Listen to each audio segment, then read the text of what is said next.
A big misconception is that you have to come here and have it all figured out, and that if you don't have it figured out, then college is a waste of money. The college journey is really about discovering yourself. You're not just learning practical skills, you're learning critical thinking, you're learning how to work with people because you have to do that in the real world. Hey everyone, my name's Will Geiger, and welcome back to another episode of Office Hours, where we break down the latest trends in higher ed and what those trends mean for students and families. Today, I'm really excited to be joined by the Chief Enrollment Officer and Assistant Vice President at Adelphi University, Shawana Singletary. Welcome, Hi. Shawana. Hi. Thanks so much, Will, for taking the time with me today. Yeah, so with our guests, we like to jump off with a question about myth busting and misconceptions, and I'm curious from your perspective, as a chief enrollment officer, what you think the biggest misconceptions that students have about higher education today. Well, I mean, it's really not their fault that they feel or that they have misconceptions about higher education. I think one that really jumps out at me is that they have to have it all figured out. You're 17 years old. Like you may know of careers that you think you might be possibly interested in, just because you've been, maybe exposed. You have a family member that's a nurse, or you have a family member that's a teacher, and so you think it might be a good idea. And of course, you want to come to college and do something you're interested in. And sometimes I think those things don't align. So I think a big misconception is that you have to come here and have it all figured out. And that if you don't have it figured out, then college is a waste of money. And that's not true. The college journey is really about discovering yourself and being able to, you're not just learning like practical skills, you're learning critical thinking, you're learning how to work with people. Um, because you have to do that in the real world. You're going to have colleagues that, don't do their part like you would in a group project. So there's definitely so much to get out of the college experience that goes beyond careers. But the great thing is that you'll come out of college with all of these skills and this degree that says that you can get into whichever field that you find interest in.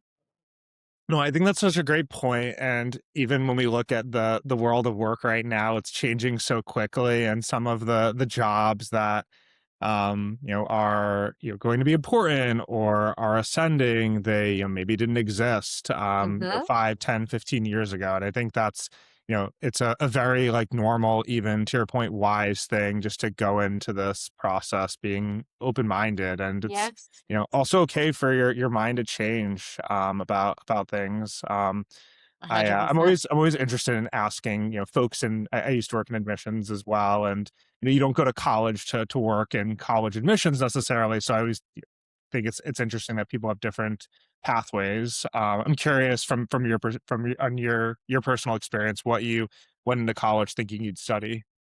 So I started as a pre-nursing major, but that was because I was focused on the job, right? I was like, oh, you go to school, you be a nurse, you only have to go for 2 years, and you're gonna make this amount of money.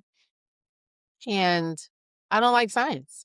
so so it was yeah, it wasn't the greatest fit.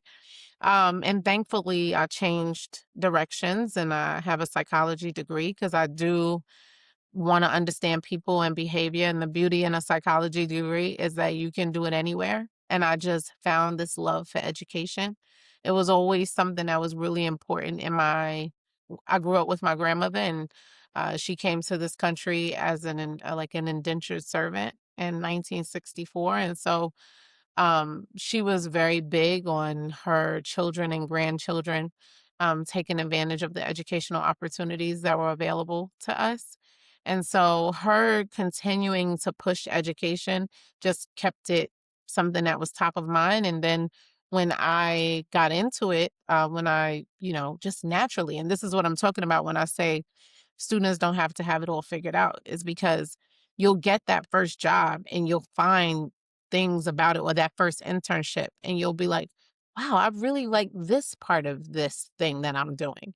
And if you continue to tap into that, you'll have great success. So me, like just having this affinity for education, and it's how I've been able to grow in my career. And I think that's the point, right? That's the point for our students to come to college, get a degree, network, meet people, get great internships, find what they really love in that internship, and then be able to have careers that they also enjoy and love. I mean, you can get up every day and love going to work because I feel that way. So I think that, obviously going into college, I didn't even know this job existed. So, so, you know, finding out that like you're really good at something, and being able to do it for the 20 years that I've been doing this is definitely a blessing.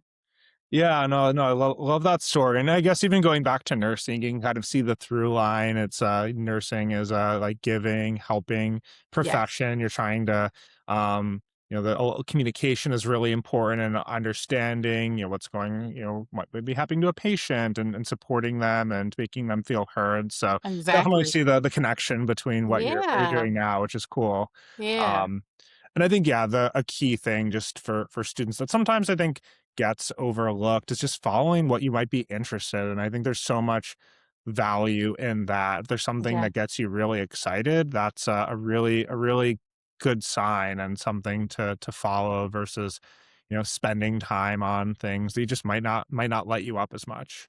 Yeah, no, absolutely. I see it all the time in applications. There'll be a student, not to pick on nurses. I feel like we've been picking on nurses.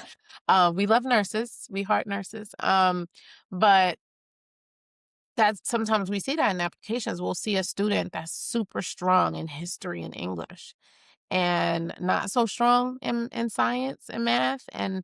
Um and that's kind of like indicative of like what's to come because it's like you have to have like this base level like love and like an aptitude for it in order for you to continue building on those skills and to be good at it. So I think, like you said, like leaning into what your child, or if we're talking to the 17, 18 year old, leaning into what you're naturally good at. Like don't fight it. Like your path, your and your potential is in the things that you enjoy and love. So definitely.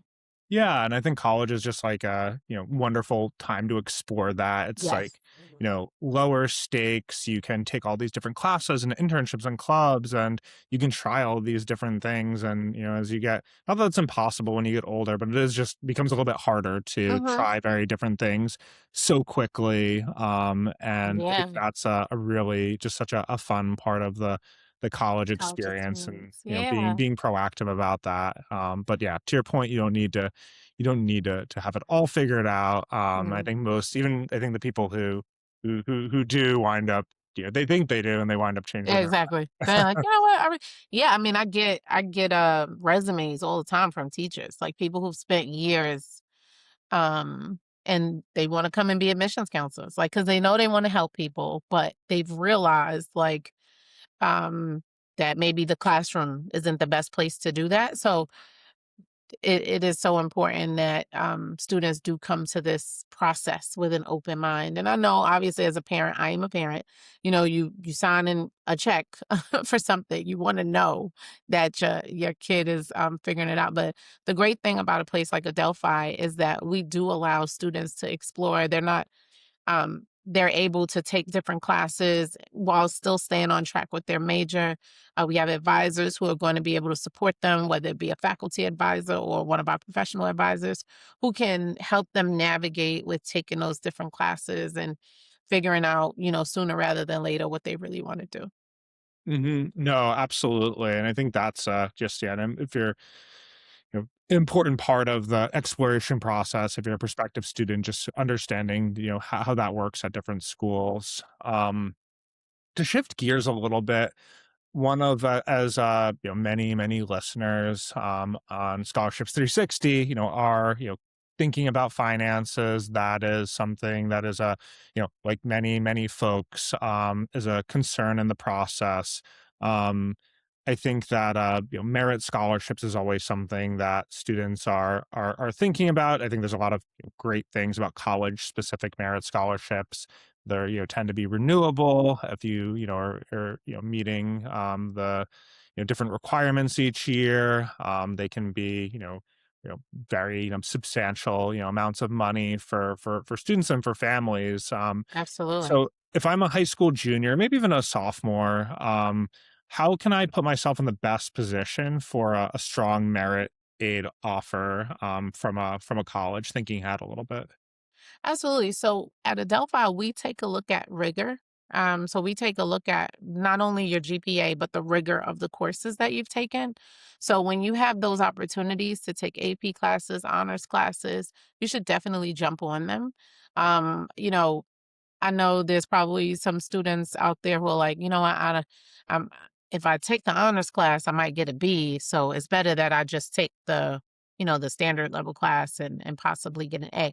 We weigh that B from the honors class, substantially. So I would definitely recommend that for merit scholarships, taking classes that are rigorous if they're available to you, of course.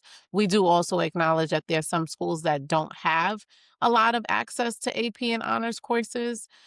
So if there is an opportunity for you to take college now classes, like an opportunity to take college classes while you're still in high school, that's something that we take a look at as well.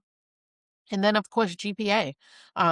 Overall, how you do in school. I would definitely, I think one of the misconceptions that students may have is that, well, if my GPA is good, but it's good based on like my art classes or my music classes or gym classes, that's a little bit different than it being based on like your core classes.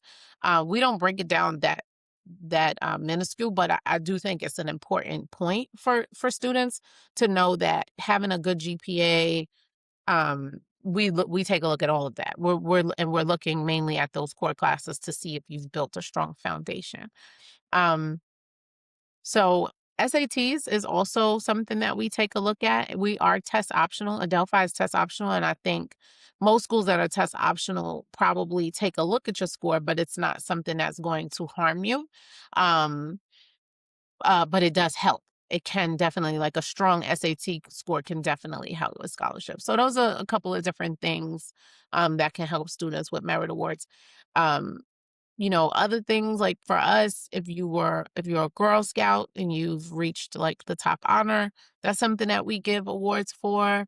Participate in any of our pre-college programs, that's something that we give awards for. So different schools have different awards that they'll give to families, and I would definitely recommend that families explore the internal scholarships at each of the schools that they're applying to, but also external scholarships as well, because those little 500, $1,000 Mhm. scholarships may not seem like a lot, but when you put it all together with what you're getting from the school, it can be really impactful.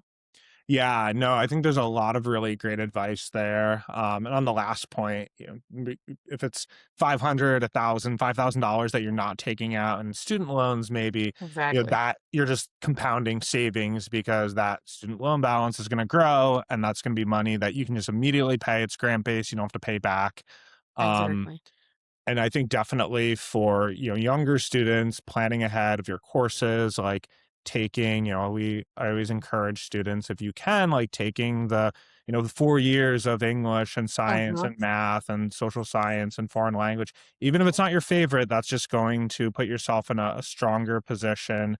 Taking rigorous classes when they're available. Mhm. And then definitely on the testing, I think I know a lot of schools, the test optional trend has been really popular, which, I completely get that and that's great. But for students, just, keeping in mind, you don't have to report your test scores to a test No. optional school. So No. it can only help you. And, Exactly. you want to like at least like at least have that option and, take the test.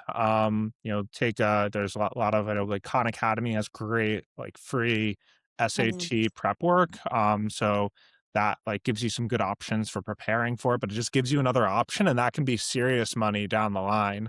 Um, Absolutely. Yeah, and it matters. That's more money for Uber Eats. These kids love Uber Eats.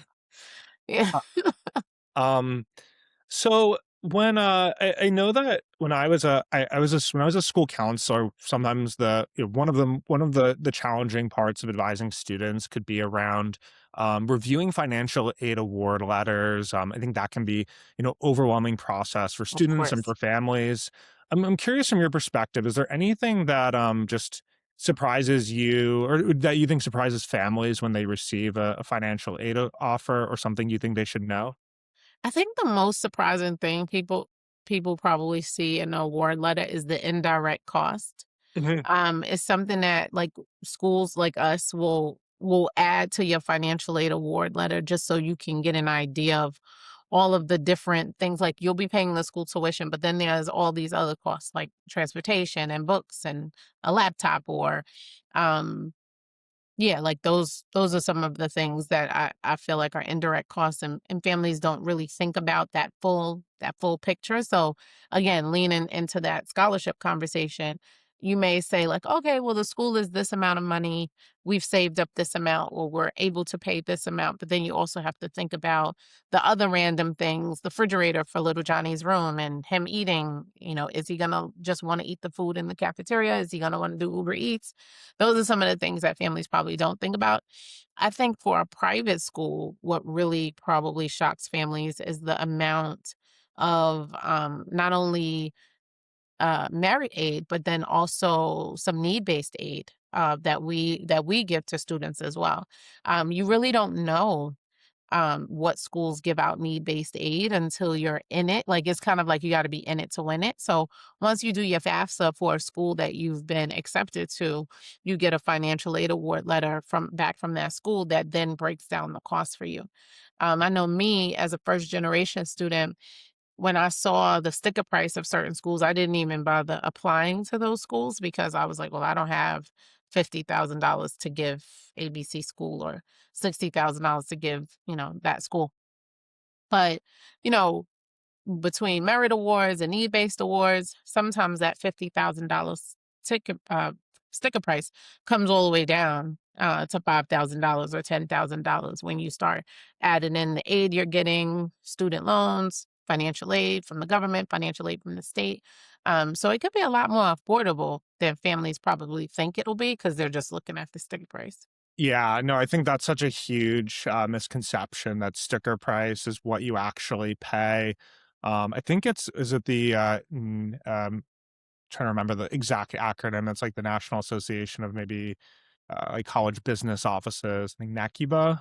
Yeah, They have yeah. some research on discount rate, and I think at this point it's like 57%, which Hmm. means essentially the average private college is 43% of what the sticker cost is. And Yeah. obviously that's average. Every family situation is different, but Every to your family point, there situation, are every college. serious, Yeah. savings to be found. Um, how do you how do you advise students around something like net price calculator in the process? So, I mean, we're legally bound to have a net price calculator on our website, but I really try to encourage families to complete the FAFSA. Like, Mhm, yeah. I think a lot of times families feel like, oh, I'm not going to be qualified for anything, so I'm not going to even bother to fill it out, especially middle income families. They're like, we don't qualify. They already tell themselves they don't qualify. But I mean, if you Google it right now, like how much money is left on the table from families not completing the FAFSA, it's like millions and billions of dollars. And so it doesn't cost you anything. The FAFSA is now a lot more streamlined than it's ever been. It's definitely not what it was when I was going to school. We used to have to fill out 10 pages of paper and mail it in and hope that they got it. So now it's electronic, now it's super quick.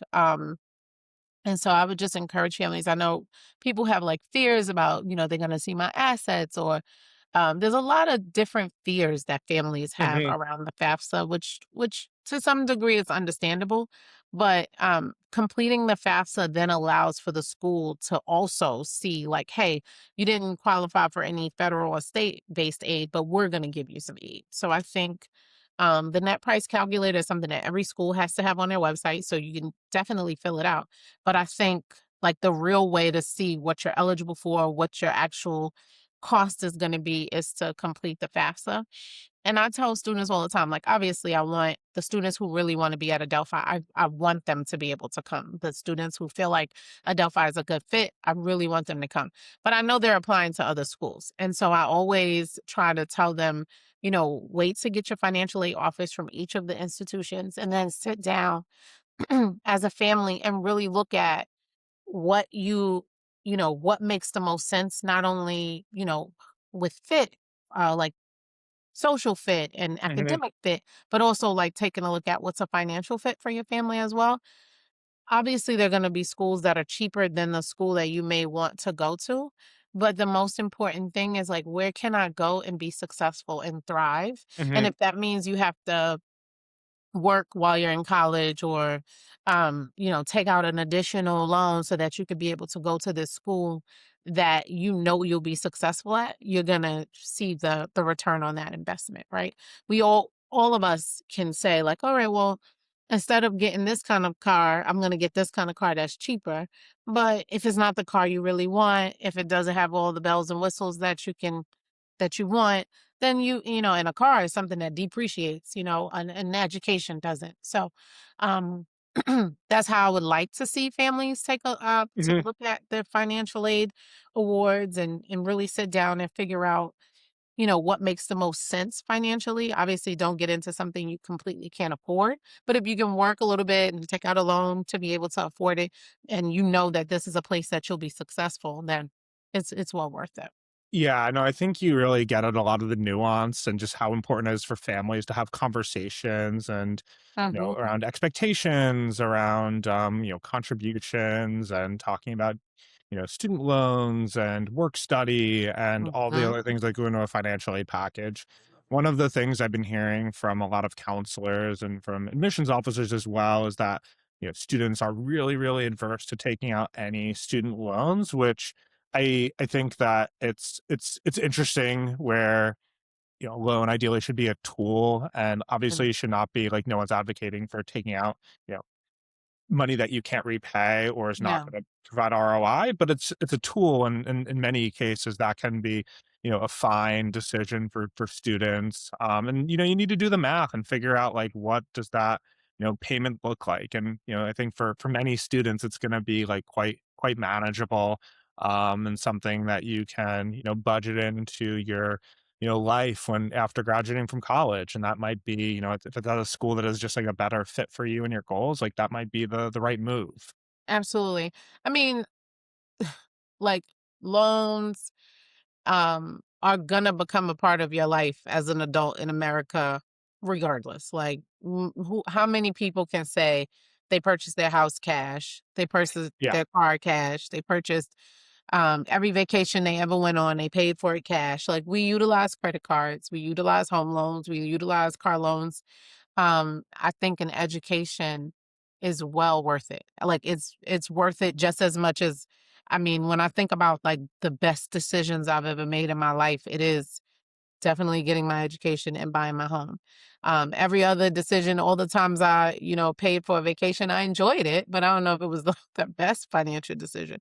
Um, Especially when I had to pay it back later. I just feel like it's so a part of everything that we do in this country. Like, so when families have such pause on education being something that you take out a loan for, I find it to be very interesting because you literally are going to take loans for everything. Like, if you want a new kitchen and it's $35,000, like, how many people really sit there and save the $35,000 so they Mhm. could remodel your kitchen?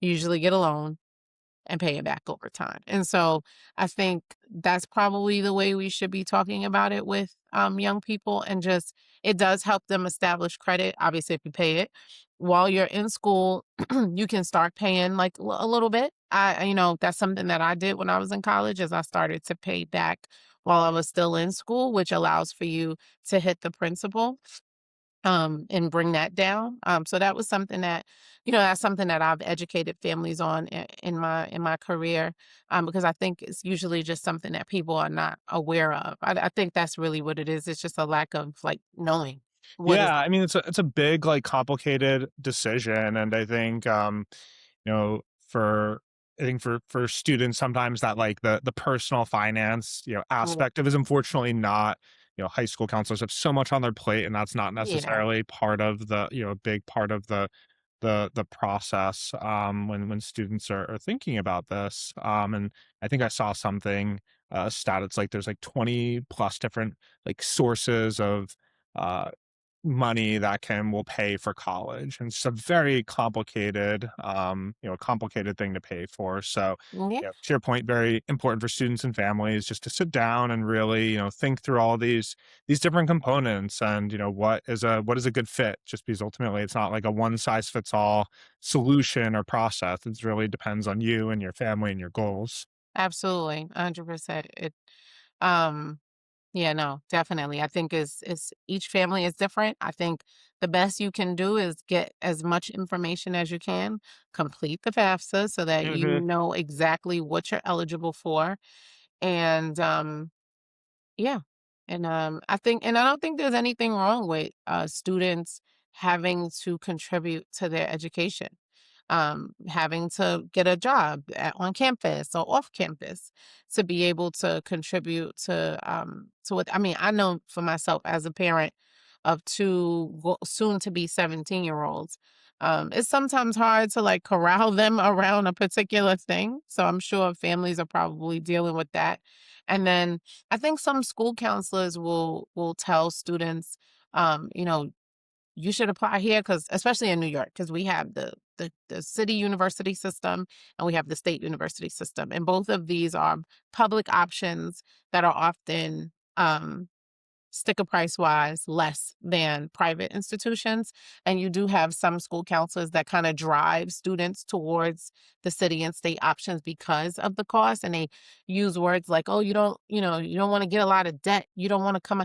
And I just, I get a little agitated by those terms because I find college to be an investment, and I don't think that there's anybody um who feels like, oh, I wish I didn't even get my degree. Like I wouldn't be even eligible to have applied for an entry level counselor position. And I love what I do. And I think obviously if you're doing a job that doesn't require a degree, that's a little bit different, but most jobs do. So, I mean, most well paying jobs do. And most jobs that, we're having all of these conversations about AI and which jobs AI are going to take over, and it's like for those of us who are working, we can use AI as a tool. It's not like an AI can't do what I do, right? I'm bringing experience and know-how and people skills and communication, et cetera, to my to what I do. So um I just, I would love to see some of the language shift around investing in education. And so Yeah, no, absolutely, and it's a thinking over a longer time period, of being able to realize that investment of time and resources.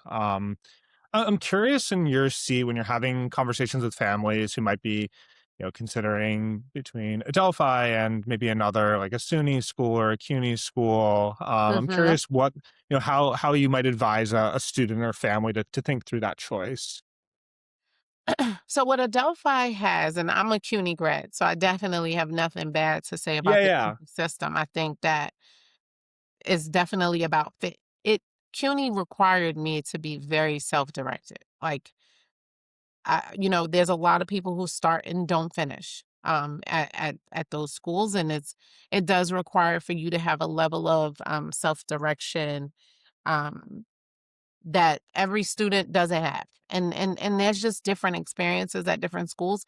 I was the type of student who just wanted to get in and get out. I just wanted to go to school, get my degree and leave. I wasn't interested in like getting involved in like student organizations because that was something that just wasn't really accessible at the school that I went to. Um and so I think, for families, when you're thinking about what do you want your college experience to be and what support services does your child need to be successful? Because the goal is not just to go to college, it's to complete it. Like there's no reason to go if you're not going to complete it. And so I think in my career, because I worked with a lot of non-traditional students, I met a lot of students who had started at a college somewhere and um kind of realized it wasn't the best fit for them because it wasn't everything that they wanted a college experience to be. And so they left school and like started working. And then life happens, right? You start having babies or you get really into your job and then you can't really see how school in a traditional sense can fit into your work schedule. And what I learned is like it's so important for that first college decision to be the best college decision Hmm. versus because one bad experience can really turn you off to the whole thing. Like to give a shout out to my grandmother again, I had my first year of college at a school, and it was so terrible that I was like, I don't know. I took a year off and was like, I really don't know. And if it wasn't for her continually telling me that I needed to go back and finish school, I don't know. I probably would have got caught up in work, like many of the Hmm. students that I've worked with, got caught up in work and didn't complete school. So I think for when I talk to students about the differences between, like, we're never going to be able to compete on price, right? We're a private institution. We don't get money from the city or the state or the government, wherever, to be able to run our school. Like, we do rely on tuition and donors, et cetera, to be able to run the institution. So we'll never be able to compete on price, but we can compete on support services. We can compete on um, being able to have really good results when our students leave here, the jobs that they get, the salaries that they receive when they finish at Adelphi are really impressive. The people that they meet on their journey here is it those relationships carry over into their work life. Um, and then and again, the support services that you receive here, like you have to be self-directed to a certain extent, but there's so much support here. All you have to do is like reach out and grab it and it's here for you. Hmm.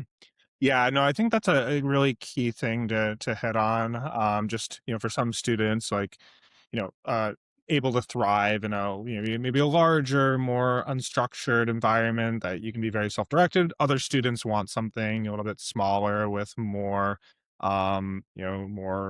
more support, and that Mhm, that just depends on the student. And mhm. again, I know we sound like a broken record, but it's not a one size fits all type of No. thing. And that's something for students to really think about. And I think Yeah, having conversations with admissions officers and financial aid officers, at different schools can also be incredibly helpful.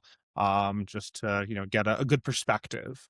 Just because I think, admissions is interesting where, the professionals have respect for all different types of institutions, and it absolutely. will help you, ask yourself some of the right questions so you can think through the decision and make a good choice for yourself.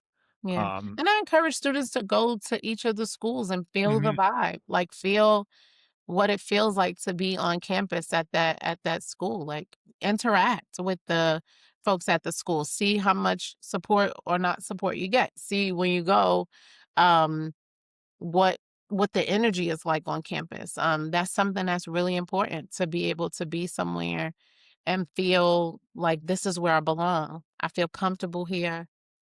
I can see myself being successful here. I'm gonna spend 4 years plus here, right? So I might do my bachelor's and master's here. So is this a place that I feel like I can do that at? I think that that's something that's really key. And to the point about not having it all figured out, it's like you can feel it though. So like mentally you may not have like what my career path and what my major is gonna be figured out. But when you step on that campus and you interact with the people and you see the students, I think like it does speak to you. mhm. No, 100%. If you're gonna be, for a student on a campus doing something in person, like, that is a huge part of Mm, it. And, you're going to there's also a place if you're a residential student, you're gonna be living, um, yeah, you know, in this place for 4 years. You wanna make sure that it's a good fit for you, and you have it's the just the a good sense of the vibe of the place and the yeah, culture, and a place that you feel like absolutely. you can find a sense of belonging and friends and support. So Yeah. cannot agree more.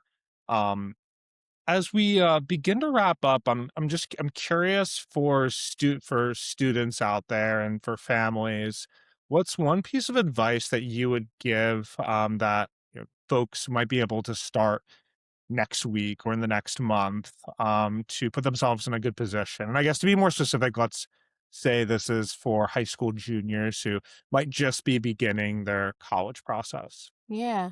Well, I have college juniors. Okay, And perfect. we have some, yeah, I mean high school juniors. And so we have some visits planned. And there's different cities that we're going to be in for other things.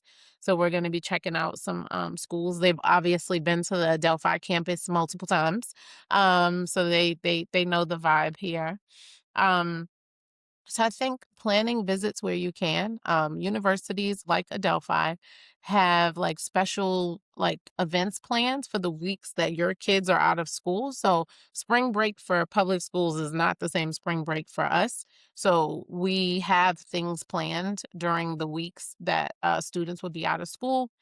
Like President's Day, for example, I know that day specifically, other colleges have things going on too. So where you can find time to visit, and these visits are not just for the college that you're visiting, but it's also to kind of collect information about what is the type of institution your child wants or needs to be successful. And I think this is that's a definitely a good thing to start doing. It doesn't have to be places that are far from you. You don't need to spend a lot of money to visit colleges. A train ticket, an Amtrak train ticket to the nearest university definitely will suffice, or driving someplace close will also suffice. Another thing that I would do is start building your list and Hmm. requesting information from different schools as well, because then we'll start communicating with you. We'll start sending emails. We'll start sending postcards, inviting you to visit, inviting you to open houses, inviting you to any of the summer activities. Like we have a full suite of summer things going on where we engage with our rising seniors.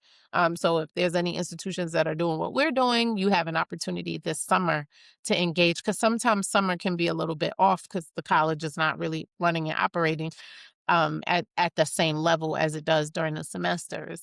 So taking advantage of those opportunities as well, and then obviously making sure that those grades are good. I mean, my daughter is very active in school and outside of school, and like I've been stressing to her how important it is for her to shift some of that energy into her academics, because while colleges are looking at like your extracurriculars and seeing how you balance those things, we're not going to be like, oh, they were such a great lacrosse player but they got all F's. Like that's not that's not gonna work. So, we've had that discussion. So the advice that I would give is plan visits if you can. Go to college websites and request information so they can start communicating with you and your student. Set up an email address that maybe both of you have access to so that Hmm. you can go in and see what the colleges are saying and different things that you should pay attention to. So the visits, requesting information, and building up that list that's based on the things that are going to be helpful to your student to help them thrive. I think how your kid does in high school or what type of high school they go to is a really good indicator of what kind of college they can go to. Like my daughter is in a school that's really big, lots of opportunities, but doesn't allow for a lot of personalization because it's so big. She goes to such a big high school. Whereas my son was in a school that was a lot smaller, a lot more individualized care. And so, and they're twins. And so I originally knew that they needed different things. And I Hmm. think that that's the case for most parents, is like your student has their own needs. And so building a list based on that and then kind of making those visits to see if you were right or, what Yeah. makes sense. Yeah. Yeah, no, and I love the advice that you don't have to go too far away.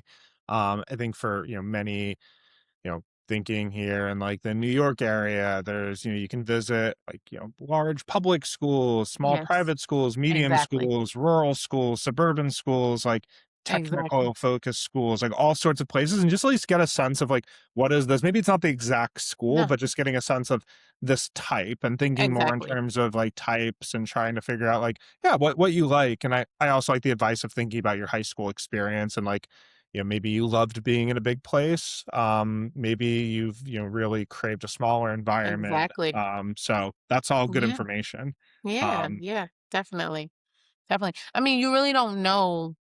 Like what we're considered like a suburban campus. We have 7,500 plus students. And so reading that, you might think like this place is crawling with students, but it's not. We have 5,500 undergraduates and they're like on campus at different times, so it's not that many students in one place at one time. But you wouldn't know that until you actually come here and you see like, oh, Mhm. okay, there's a lot of students because we have a lot of majors, but they're not all like Yep. standing on campus at the same time. And so you might hear the numbers and be like, oh wow, that's big, but it's not that big. Yeah, no, that's I think that's a really great insight. Well, thank you so much. This has been such a fun Yeah. conversation. Really appreciate the time, and I think there's a lot of really great advice Thank for you. students and for juniors in particular who are kicking off their process. So appreciate you joining us, Shawana. Yes, awesome. Well, it was great talking with you too, Will, and I appreciate you taking the time with me. And I hope that all of the families that are watching this come to our website and request some information. So, Yeah, all definitely. Yeah, right, well, thank you. have a good day. Thanks everyone for tuning in to another episode of Office Hours with Will Geiger. If you're a student or parent, don't forget to check out app.scholarships360.org, where you can sign up for our free scholarship matching platform. For colleges, we've got solutions to make your work easier, which you can check out at connect.scholarships360.org. And one last thing, if you or someone you know would make a great guest on the show, I'd love to hear from you. You can always reach me by email or on LinkedIn. Until next time, thanks again for listening.